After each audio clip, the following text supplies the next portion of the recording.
Well, I think one way that the confession and the larger catechism are useful for helping preachers to think and teachers to think about the content of the faith and how the different doctrines interrelate. And so I think there's plenty of room for actually quoting those things and exposing people to documents. But before you do that, just helping you think through what the Bible teaches, and it gives you a sense of proportion and order. So you're imagining that as you're preparing a sermon, you might go and refer to these things. Certainly one, different topics. That's right. Yep. Okay. Yes, when you realise, okay, this passage I'm going to preach on touches on whatever doctrine it is, sanctification. It's often useful to go back and look at the confession and the catechism and see what it says, and then you sometimes think, oh, there's aspects I hadn't thought of mentioning that probably I should, or just staying with the preacher's use of these texts. I would do the same thing if I'm preaching a passage and I think, well, that brings up justification. I want to know what this passage says about justification, not about the just topic in general, but I still want to look at the topic in general. I want to see what's a helpful way of putting things.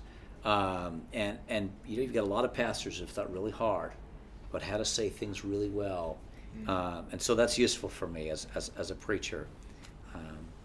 And from time to time in preaching, certainly not all the time, but from time to time, I'd actually show people the relevant section of a chapter, perhaps put it on the bulletin, the handout, or put it up on the screen, just to use it as a summary of what I've been saying. Yep. And say to people, this is what the Westminster Assembly said all those years ago, and point out how helpful it is. Yep. Yeah.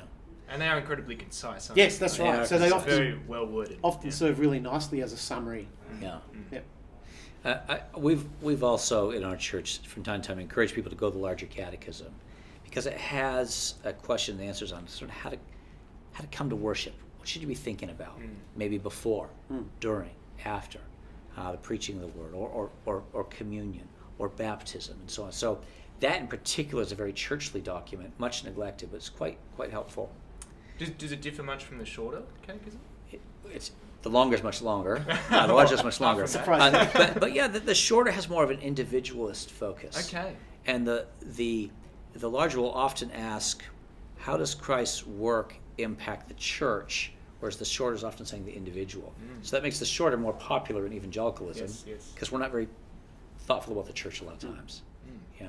So you said you'd encourage people to go to it. What would that look like, that encouragement? Well, in our church, we occasionally will have a Sunday school. But we have Sunday school classes. Yeah.